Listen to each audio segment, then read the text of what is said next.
This is the Business Stuff Podcast. This is where I will share the lessons I've learned from advising thousands of businesses over almost 30 years.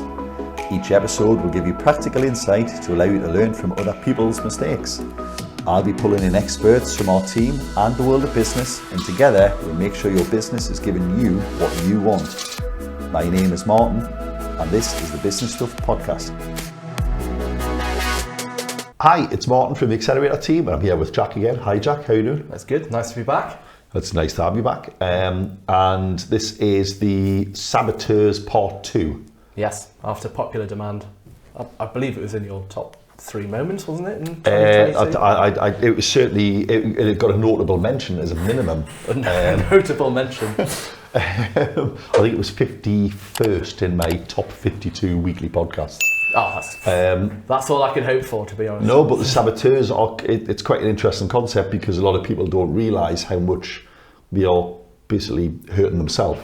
And that's the idea of the saboteurs, isn't it? Yeah, and it's what as I've learned more myself about it is that it really does affect you like in everyday life. It's not just something that comes out at the worst moments. It comes out even, every day. Every day you're constantly fighting against your saboteurs. That's interesting because of course you think the saboteur is the thing that stops you from taking that big thing, that big step, stops you from taking the new job. Oh, the imposter syndrome kicks in. But you're saying it's actually it's a constant battle. Yeah, which I'm not sure we touched on last time, did we? No, and hence why we needed to do part 2. Right, okay. It is very much the case that it's there in the micro as well as the macro thing. So the little things like putting off that little thing. If you're an avoider, for example, putting back those little jobs that you don't like doing, which over time can have an impact on you. So is that where procrastination comes from then? Yeah, very much. That's the prime kind of avoider. So the saboteurs are behind all evil. Is that what we're saying? Yeah, basically. And it is really interesting. As I said, the more I've learnt about it, because I'm going through there's some training that's provided by the author of the book, Positive Intelligence, by Shazad Shameen, who, is just providing such amazing insight. And one of the other important things, and I don't want to jump too far ahead here, but it's just how this is all grounded in your childhood. And I, for example, can see a lot of I can understand my saboteurs based on my upbringing. And this isn't to say that you've had a bad upbringing, but naturally. Yeah, no, it doesn't mean you were mistreated, but there was an event or an occasion that made you think something. Yeah, which you've carried into your adulthood. It's developing coping mechanisms, which are absolutely essential as a child in order for you to essentially survive. And that can either be physical things in terms of coping with that, or mental things in terms of making justifications for, or kind of excuses for why things have happened to you, so you can justify in your own mind as a child that it's absolutely integral to your survival, essentially. I know you presumably have a plan of what we're going to talk about. Before we get in though, can I, one of the things that I'm a huge advocate of, and it seems like a really unpopular opinion at the moment, is that you've got to take some personal responsibility and have personal accountability for the majority of the things that happen to you. That's not a victim blame, but it sounds like I am. But I think there's a lot of people who complain that they don't have something they want, but will happily spend the weekend watching telly. I watch the telly, but I'm not also complaining that I didn't get that side hustle, that thing didn't come off. There's a lot of people who will happily let themselves off because they use any downtime to do fun things, but also complain that the rewards aren't coming, but they're not putting the time in to get the reward. Is that linked to like an increase in saboteur type mindset? I can name 3 saboteurs that are linked to that. So you've got the judge, which is, if you remember, the primary main He's the one saboteur. Who sits and decides which of the team to pull on. Yeah, exactly. Yeah, and he's the one that is the one who's constantly judging yourself, or judging others, or judging circumstances. So again, in that scenario, there is that you may be going I can't be happy until this certain thing happens. You're looking at other people and going, they don't deserve what they get. They got lucky. No, it wasn't luck. It was hard work, effort, grind. They've spent 5 years getting lucky. The second one, the saboteur, one of the kind of apprentices, is the avoider. Again, we've kind of touched on that already. that basically that idea that you'll happily put off something that's difficult and focus on the easy stuff. So I'd much rather watch TV than, you know, watch my favourite show, then maybe go and do something that be a bit more difficult. Go and launch that. Not even my favourite show, Jack. I'll watch literally anything to switch off. Yeah, I'm not pretending I'm watching something a must-see episode. Yeah, absolutely. Absolutely love Country File. What are you talking about? It's quite hard once you know. I always justify to myself that I'm not chasing anything in the weekend, so I'm all right. Yeah. But go on. There was the third. And then the third one is the victim. Quite literally what you said there in terms of victim blaming. But there's this persona that you kind of wallow in that self-pity in terms of, look how terrible everything's turned out for me. It's not my fault. How is that different from a second ago? You said, well, they don't deserve that. How do you distinguish between whether something is someone saying it's not your fault versus it's their fault or they didn't deserve it? So the judge is very much the one who's judging people, judging everyone, so judging other people. So you immediately, irrationally will just go, well, they don't deserve that. The victim's very much a kind of a cry for help in terms of trying to get attention and affection through pointing out all of these things that have happened. Why do I never catch a break? Yeah. Is that like how that might represent? Oh well, well, I never get anything. Me, it's like, but you didn't do it though. You didn't do the work. Yeah. Exactly, and that's their kind of their thought process behind that. Again, probably stemming from childhood, is very much this idea of I need to be seen as, I need people to feel sorry for me in order to accept me and to like me. That's how I can kind of a lot of medical stuff there, isn't it? Is it Munchausen's syndrome or something, where you create fake illnesses just to seek medical attention? Yeah. Even so, there's a lot of behaviours. And that's another thing about this whole saboteur thing, is that one of my biggest bugbears is this idea that you need to read this book in order to be successful, and do these 9 things before 5 a.m. Yeah, and then do these 7 things or 5 things in order to have an effective team. Like, this is like a common operating system, and this is one of the major kind of, not selling points, but one of the major ideas of the book. Is like, this doesn't replace anything. This doesn't say that those things aren't valid. However, this has so much kind of overlap and crossover across, like, not just work, but like your entire life, that it's just so powerful in terms of, like, you can suddenly make all of these different connections across work, and that's part of, I suppose, the training I'm doing, is that when you actually, the first thing you're meant to do is identify when you're being sabotaged. You have to catch yourself in the act. Because it's interesting you said when you're being sabotaged, but would it be better to say when you're sabotaging yourself? Yes. Yeah. Absolutely. Yeah. I mean, it is being done to you, but by you as well. That's the weird thing, isn't it? Exactly. Yeah. And that's the such important thing is, and that's where the first step is essentially, is like getting into that habit of stop catching yourself in the act when you're about to we talk about being hijacked by your saboteurs. Yeah.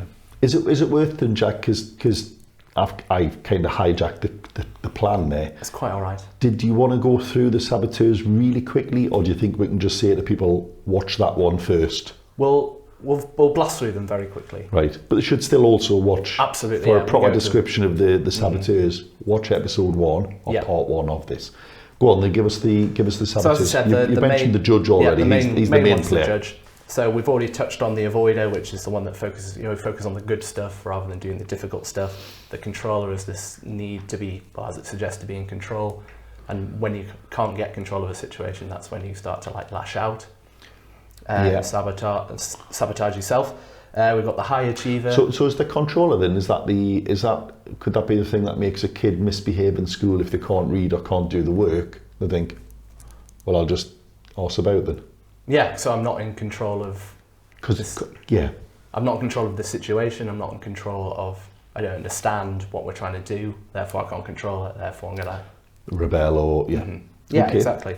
The high achiever, so that's where it's all well and good when you're doing loads of fantastic stuff and hitting all of your targets and stuff, but as soon as you miss one, as your value and self-worth is intrinsically attached to those achievements, it means that again, sabotaging behaviour happens when when you don't hit those targets, you're always going, oh, why are you doing that? I think we've all seen an American sitcom where, like, you know, Bill is Employee of the Month 19 year in a row, and then the new guy knocks him off his pedestal. Bill goes nuts and spirals. Yeah, and like say, hold on, but that's me, that's my sport. Is that the achiever of play? Yeah? Yeah, pretty much. And you also have a very short lifespan in terms of when things do go well. So you do something great, that'll only last for like a day, and you'll be like, all right, what's the next thing?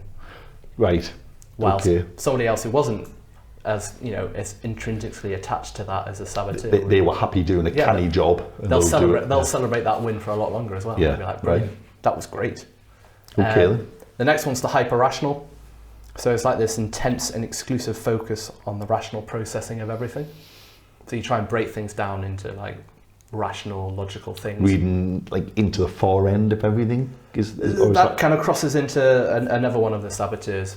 But I suppose the main difficulty with this is that you'll try and rationalise everything, even people. And people, as much as we like to think we are not rational when we're irrational beings. Well, Jack said that, and he must mean it, because he couldn't have misspoke, he couldn't have meant something else. He couldn't have been. You couldn't possibly be inferring your own, like, Exactly. So and again, you come across as very like uncaring and unfeeling and literal. Yeah. Would that come in there? Arrogant, like intellectually arrogant as well. Yeah. So it's again. We've all met those people. Nice to meet you. No, I'm the one who couldn't understand and rebelled. That's who I am. Another one's the hyper vigilant. So this is the one that's very, again, anxious, anxiety led.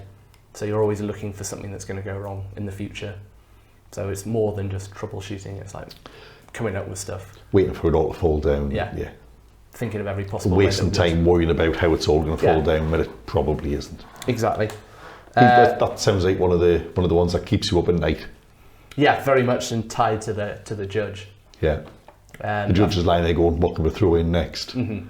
Yeah, I think the example they use like in the book is like going back to like Primal Man, where you'd used to have a village and you'd have someone standing watch, looking into the forest, waiting for the tiger. Obviously, sometimes the tiger will come, and that's obviously why the hypervigilant is such an important part of survival. Yeah. However, there's about 99% of the other time where you hear a rustle in the bushes. You don't check under the bed every night because it's not always a tiger. Yeah. Exactly. Yeah, but there's like a rustle in the trees, and your first thought will be, "That's a tiger." It's sometimes a squirrel. Exactly. Yes. Yeah. So yeah, that's where that comes from. Right. Yeah. The next one's the pleaser. So this is kind of trying to gain acceptance through doing things and helping people and trying to be affectionate. And that often leads to resentment because people don't necessarily I do everything for you and I get nothing in return. Exactly. So you become resentful as you constantly put other people's needs ahead of yours and they don't necessarily reciprocate. We've got restless, which I think was one of yours. Probably was, yes. Yeah. So you're constantly searching for greater excitement, the next big thing, and as a result you kind of don't have a huge amount of focus. You'll pick something up and then see something more shiny and put that thing down. That's why I have the window there, because if I saw that squirrel run by, sorry Jack, I've got to go. Yeah, sorry, this is much more important. Just like Homer Simpson in that regard. You have my full attention. Yeah. And there's just the monkey with the cymbals clapping in your head. Absolutely. The next one is the stickler, which is the one that you has a bit of crossover with the hyper-rational, but that's the one where you're getting down into like perfectionism in order to have, everything needs to be just so in order for it to be... So you'll never release something because you think, well, it's probably wrong, so I'll go over it once more, then twice more. Again, it's linked with the hyper-vigilant, it's probably linked with the controller as well, that enable to like give someone else that opportunity to do something. You have to take control of it and make sure that it's perfect. But obviously, things can't always be perfect. Perfect's the enemy of good. Yeah. The main kind of message of probably a lot of our podcasts. And done. Perfection's the enemy of progress and just getting something done, isn't it? Absolutely. Yeah. And then the last one, I think we've already touched on this, is the victim. Again, so the emotional and temperamental, being emotional and temperamental as a way of gaining attention and affection, an extreme focus on internal feelings, particularly painful ones. And there's an element of the martyr streak in you. So yeah, I'll do it because it's always me, and I suppose I have to do it. Yeah. I'll take the hit. Yeah. So so we've like recapped. I wobbled on a bit at the start to like just recapped. What's new then? What why do you think there is a part 2 here? Mm-hmm. What? Because obviously you've been rolling this out, you've been learning more about it. What's? It was just interesting to get the science behind it, because initially when I got introduced to this myself, I thought, this is a great theory. Somebody's come up with this.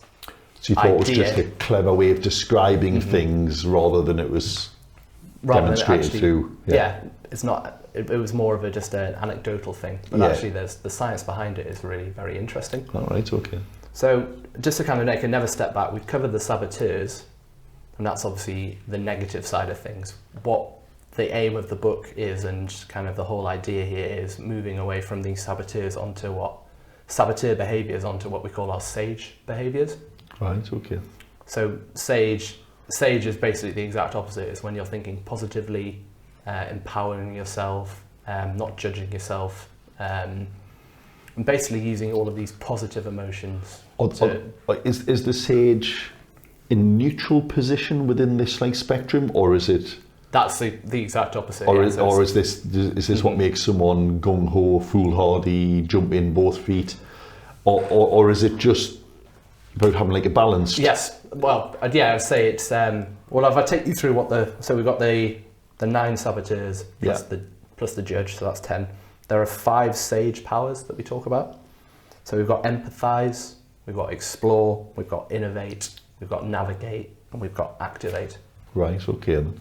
So these are all some of them positive. sound like things you could have a guess at, but is it worth covering off a little bit? Exactly. Yeah. So empathize, as you expect, putting yourself in someone else's shoes, which is hard for a victim to do straight away. Yeah. You can see how they're contrary to what the behaviours of the saboteur. Yeah, the hyper-rational people who, again, trying to process things in a very logical way are going to struggle to empathise. And that's generally one of the hardest things you have to do is, first of all, have empathy for yourself, which sounds a bit counterintuitive because it's how do you put yourself in someone else's... Don't beat yourself up, though. Is basically, that yeah. So first it's of all, funny how all the things that I used to, 40 years ago, I used to sit with my granny, used to say stuff like this, and think, what are you talking about? But actually, there's a lot of wisdom in these old sayings passed down, isn't there? Yeah, and that's what I think probably puts a lot of people off when they're hearing this. It's the language behind this is all very kind of wishy-washy, and I just want to kind of reiterate it is... Sounds clinical, doesn't it? Yeah. But, so yeah, the empathise, the explore is just, again, that ability to kind of take all the emotion out of the subject and go, why do I feel that way? Or why does that person feel that way? And it's just kind of that curiosity to start to dig a little bit deeper. So asking a few more kind of why questions. So don't just take it on face value. Mm-hmm. Yeah, try and understand why you feel a certain way. Innovate, again, you can obviously imagine what that sort of is. That's kind of building on new ideas and constantly developing them. So using the kind of, one of the exercises they use for harnessing your innovate sage power is the yes and idea. So you accept, if you're doing a brainstorming activity, somebody comes out of an idea, and this is another really interesting thing which I'm going to cover off on a LinkedIn post, is this 10% rule. So the 10% rule is that when you're having a conversation with someone and you may be in disagreement, is that each party is at least 10% right, and 10% and likewise the other one's at least 10% wrong. So there's no such thing as absolutions. So when we're talking about using the innovate power, is that you need to focus on that 10% that you agree with. So that's where the and comes in. So it's the common ground. Trying to find the common ground to develop new ideas. How does that fit in with the saboteur kind of conversation, though, Jack?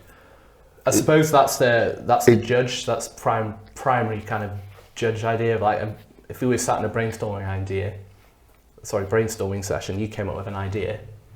If I was in saboteur mode and you said something I didn't agree with, I'd go, what an absolutely stupid idea. That's ridiculous. I'm not even going to entertain that idea.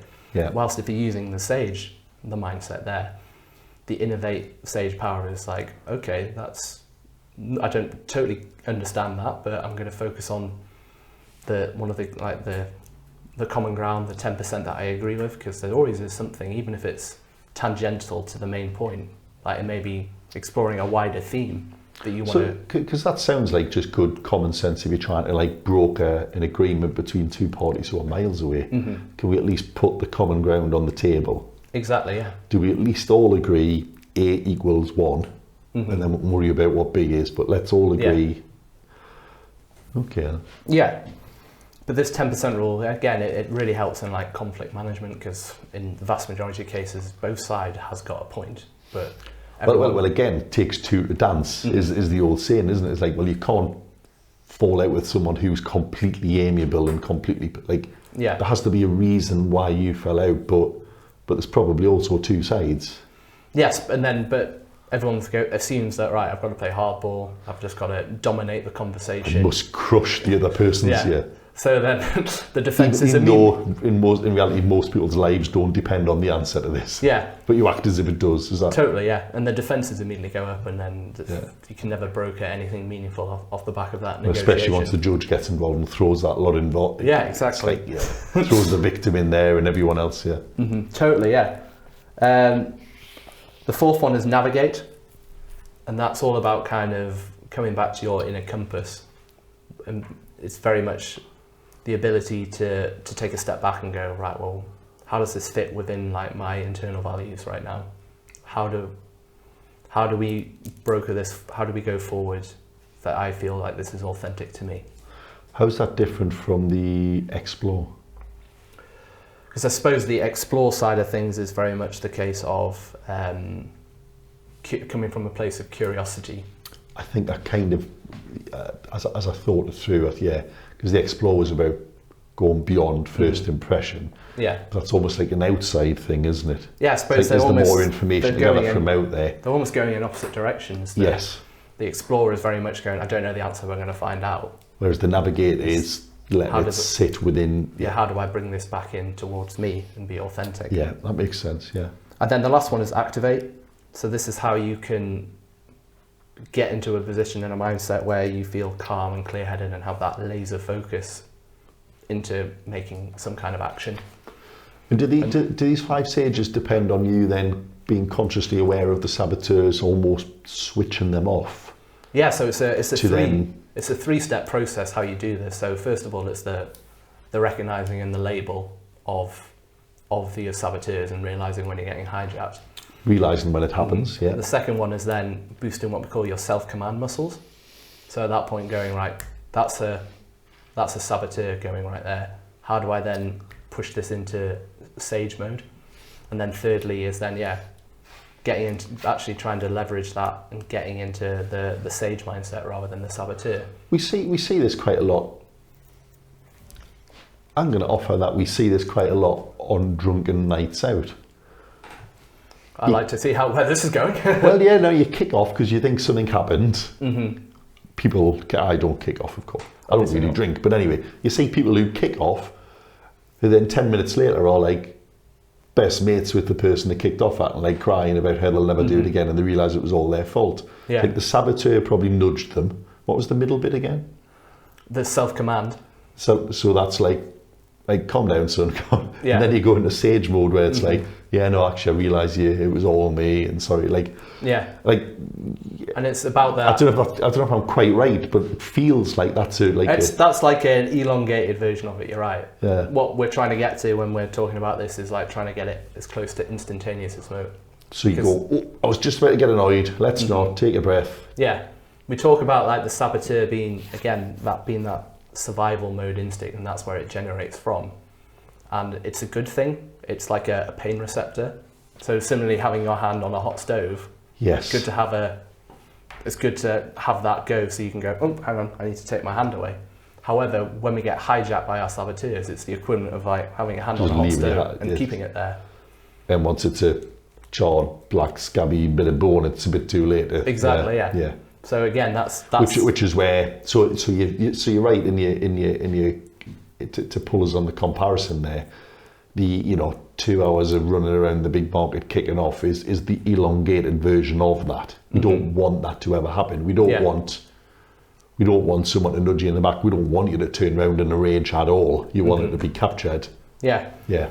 And how we do that, how we get from that stage is essentially there's a few kind of meditating exercises that you can do around kind of your touch, like leveraging your other senses and essentially distracting your mind so that you're only focusing on one thing very intently, and then as a result you can be able to boost your self-command and distract yourself away from the saboteurs, and then that's when you need to engage your sage mindset. This isn't in the moment, is that this is something you do when you're not under attack from your saboteurs? Well, it's because it's interesting, because all of this comes from the idea that you need to build your mental muscles, just like you build your physical muscles. Because you said you need to train that muscle. Yeah, so it means that when you do get to a point where you're hijacked, you can intercept it before it gets too late. Yeah. And so you practice off the pitch, as it were, so that when you're in real life scenarios, you can rely on that state.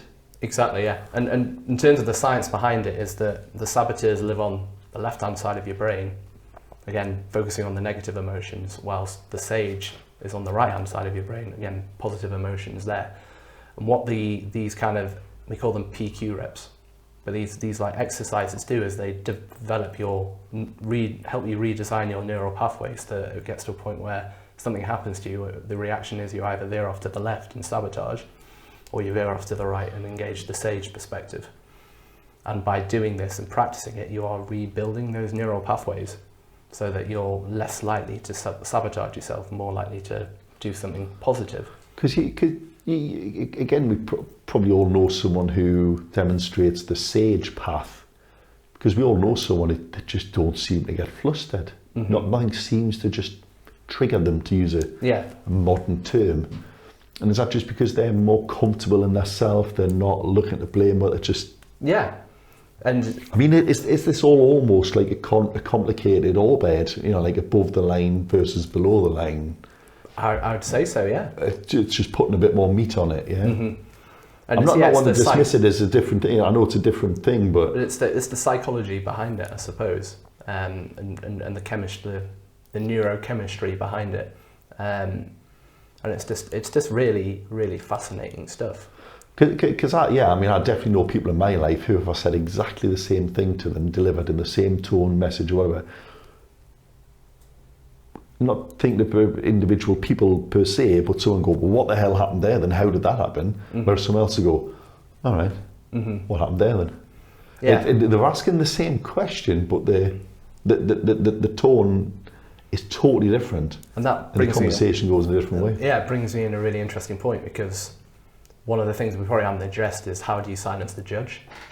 And the judge will always justify it being there because, again, it's that survival instinct. Well, if I don't provide my opinions of these people or yourself, like how are you meant to get better? How are you meant to trust? Do you want to silence the judge, or do you want to just realise when the judge is speaking? So the reason how we get around this is that we move away from judgment and into discernment, and that may sound like semantics to you, but again, it's very much that point there where it's like you're still saying the same things, it's the way you're saying it. Yeah, it's the tone that you embrace, like, which coincidentally is what I said there. So in my example, both people said, what happened there then? But one of them went, well, what happened there then? And the other went, oh, what happened there then? And it's really important and I didn't know that in advance, but no, it's just great. You seem to know what you're talking about. Sure, that's just interesting, because believe it or not, I have been listening to what you've been saying, and I see these behaviours in other people more easily. Quite whether I do these things, I dare say I do, but yeah, quite possibly. Interesting. It's interesting. Yeah, I mean as I said, like the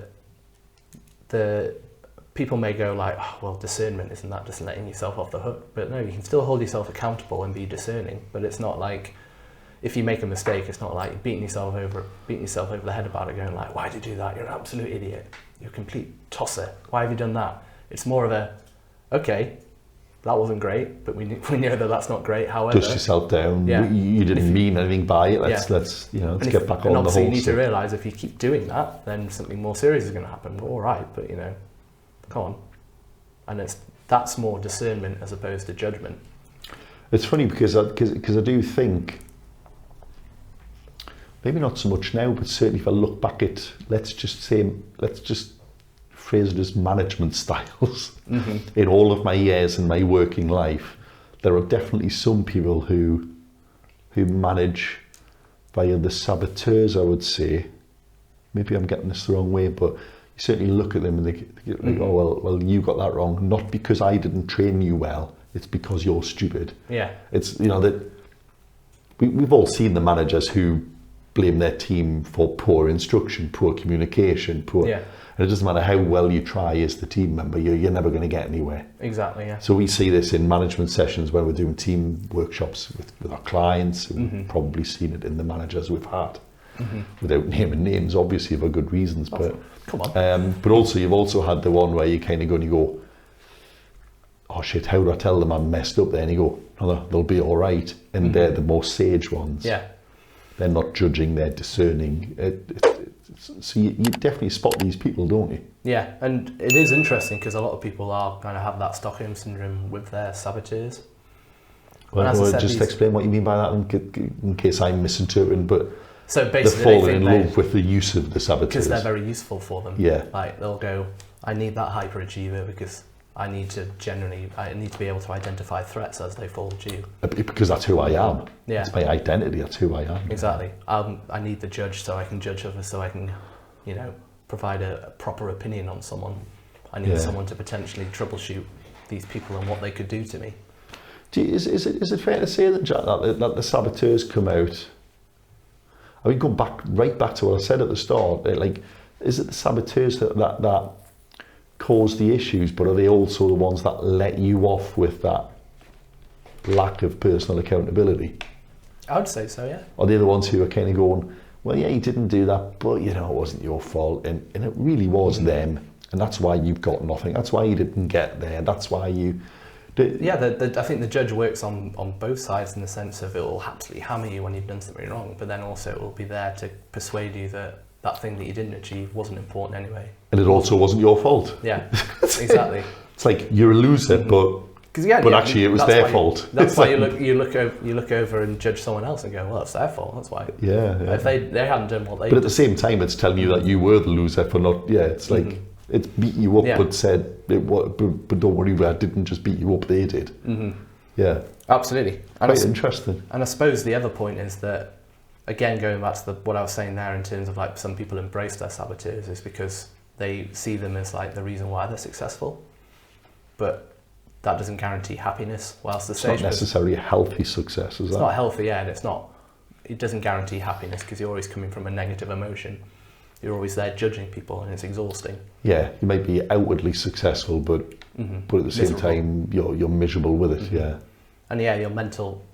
We talk about kind of your mental fitness is not up to scratch because you're not in a position where you can do it. It's heavy, it's hard work pulling that around, isn't it? Absolutely, yeah. Whilst the sage perspective can also provide the same level of success, but also bring you like more happiness and inner peace as well. I can't remember, Jack, whether we talked about how you can help others. I presume since you start to develop these skills more, you must be spotting people and perhaps calling them out in others. Yeah, I'm feeling sorry for my wife, to be honest. Because I don't know, it feels like having like 3D. Because you go, I know what's going on. Yeah, just like I bet you do. I'm basically a psychologist now.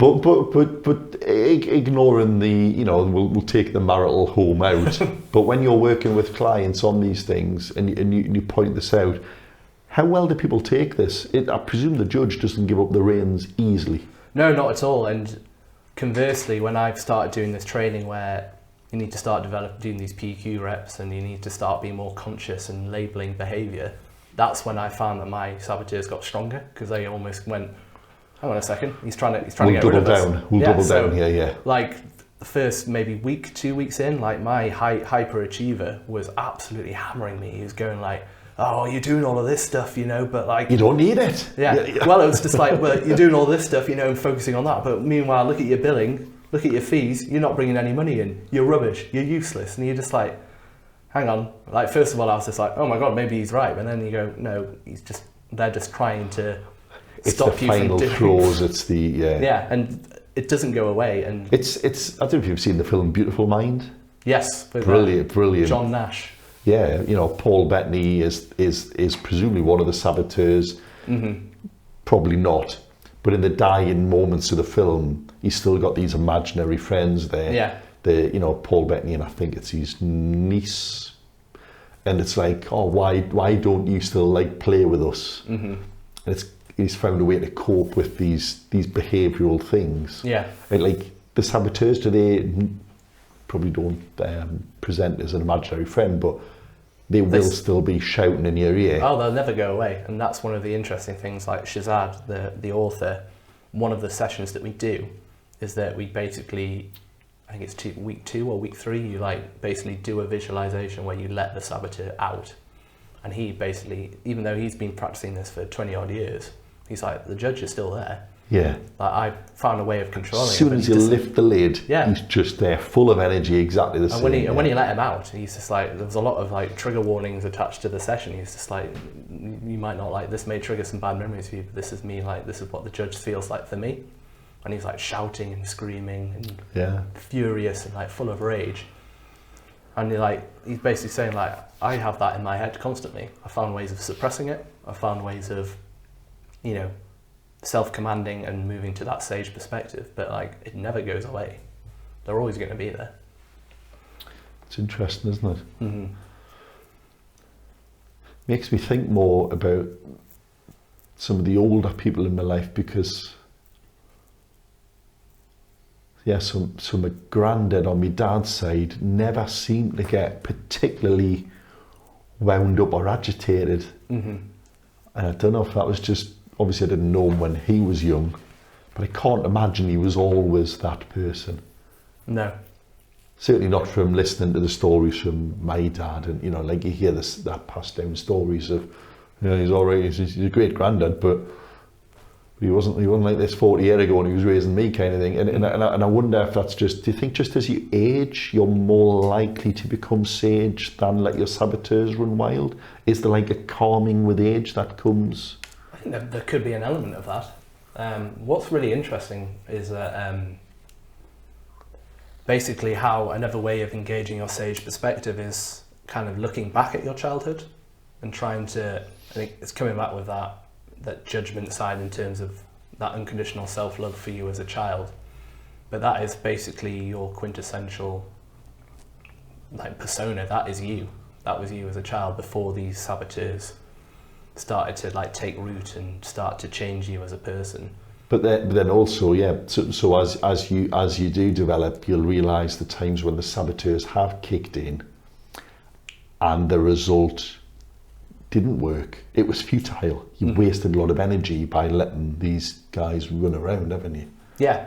And maybe even just through pattern recognition, you start to realise, I used to be hot-headed. This used to happen, or this, I used to withdraw a lot, and actually realise that you don't get the result. And I wonder if just through sheer chance and pattern recognition, you realise that these things don't work. Sheer amount of time, like you will eventually may have some self-awareness about things that were triggering you. Possibly. I would imagine there's also people who just get so ingrained in these that they're just never going to change, are they? No, there isn't. Yeah. Again, those people that fall in love with it, like, I need my saboteurs. They keep me like sharp. They keep me successful. Because there's probably a saboteur in there who's kidding you that the other saboteur is good for you. Yeah. Probably the judge in there. The judge is going, let the overachiever out. He's a good lad. Look at what you've done. That's him. He's one of mine. Him. Yeah. He's the one who got you that promotion. Oh, did he? Right. Oh, well, I better get. Yeah. It's interesting. All right then, Jack. So listen. As you know, we normally try and finish with like a takeaway on this. Obviously, watch part 1, absorb part 2, have a little think. You mentioned PQ. Probably doesn't stand for what it is. It's a bit like EQ, I would imagine. But so positive intelligence. So a couple of things you can actually go on. I don't know how Q ended up meaning it's intelligence, but it does. IQ and stuff like that. So IQ, EQ. Very counterintuitive. So PQ is positive intelligence. So again, focusing on the positive things. Using those sage perspectives. Can you give us like a 30-second version of what that is? Is this like a 5-minute meditation, or is it a... So there's when we're talking about preventing hijackings or developing our muscle, like our mental muscles, is again these PQ reps where it is like focusing, and you can use all of your senses. Like there are ones for like touch, like where you focus, like rubbing your fingertips and focusing on that sensation. Again, like if you focus on that, then you can clear your mind, develop your self-command muscles. Anyone who's doing any breathing exercises with like it's meditative process, it is all about thinking about parts of your body. And, but it's meant to be very short, sharp, like 10-second exercises that you do. That help so you. this doesn't take an hour a day, it's just... No, I mean there's exercises that I do through the training where you can do like a 2-minute or like we do at least 3 2-minute like blocks every day where you take some time out and just focus on building those muscles, preparing yourself for any potential hijackings. Or you can do like 5-minute, 10 minutes, 15 minutes like exercises, but these aren't like intensive things. Right. But in terms of like call to actions, I think the first thing is to develop that self-awareness, and that's by actually understanding what apprentice accomplice saboteurs like actually are strongest in you. Yeah. So there is actually on the Positive Intelligence website, there is like I think we talked about this last time, but there is like a quiz on there. So do the test. Realise who's at play. Mm-hmm. And then obviously there's a book, Positive Intelligence, which you can obviously buy, but then there's also a really interesting TED Talk on it as well, which is obviously free. By the author? By the author, Shazad, yeah. So I think that's also really interesting because he talks about his story in terms of where his saboteurs came from. So he was very much a neglected child, and he developed certainly a victim saboteur, and his judge was incredibly strong, which kind of really affected him up until like his mid-20s when he finally basically got given some very honest feedback from people within his like university group. Basically said you're so cold and uncaring and judging people that it actually really hit him finally, and like that was the breakthrough, and led to this process of like developing this. It's funny you mentioned that neglected child thing in the saboteurs. Mm-hmm. Well, yeah, as I said, all of these saboteurs are developed through childhood. My pleasers developed, and certainly not to say that I had a troubled childhood. I had a very loving childhood, but my pleaser was developed because my sister was very ill, which meant that my parents spent a lot of time with her, which then my coping mechanism was, well, you need to earn their love. Be better than normal to stand out in some way. Yeah, to be there. Yeah, and that's maybe where the hyperachiever comes in as well. But like, I kind of built this weird complexity in my head that it had to be earned. So I had to do stuff to earn them, even though it was completely pointless, but it's what it was necessary for me. That's interesting. So yeah, it is really interesting.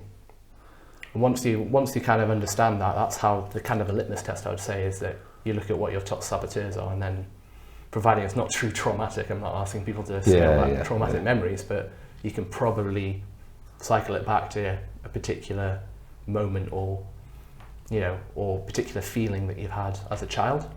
One of I don't know if you know, but it's one of my good pals, Morgan Stevenson, has talked about this.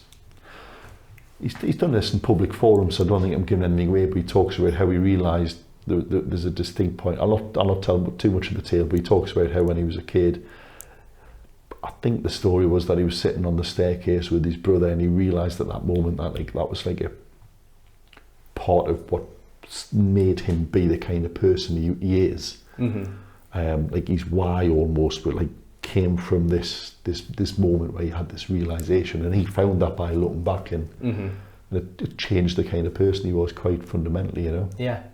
And we've probably all got something like that, haven't we? Because I would say so, yeah. Yeah. But it's a case of if they are in this saboteur kind of camp, then how do you kind of loosen those bonds? Because they aren't. I think the one key takeaway is that these aren't healthy things. Well, off camera, we'll talk about why I've never started writing this book that I've been telling everyone I'm going to write. Fair enough. Because I kid myself that it's all right just to sit and watch the telly because I'm not chasing anything. Mm-hmm. But as I think about this, I've kind of said we're going to build this property tax course, and I probably should write a book. I don't think I've told everyone yet, but I'm going to write a book, and Jack's going to help and get rid of the saboteurs that are stopping me. ChatGPT will do it for you. No, I want to write the book. That's lazy, but also probably quite useful. I'll get it to write most of it. Yeah. I'll do the introduction. Might get them. No. Well, I know from a conversation with producer James that you can use ChatGPT to basically write something. Yeah. Mm-hmm. You haven't got to just tell it to give you the top 10 things. You can give it the top 10 within the top 10, and you can basically get it to write stuff. But anyway, no. Yeah. So the book will be coming out next week. Yes, I'm going to get on to ChatGPT and get on with it. But listen, Jack, as always, it's fascinating. I found the saboteurs really interesting last time, which is why I placed them in my top 52. That's always interesting. Thank you very much for coming on and giving us more. And no doubt there'll be a part 3 as we meet Sage Jack, who was nailed all of these. Yes, they'll be there. Cross-legged, namaste. Who is no longer a pleaser, so won't stand in for podcasts last night. Yeah, tell you to do one. Yeah, screw you. but somehow made me think that it's for my own good. Yeah.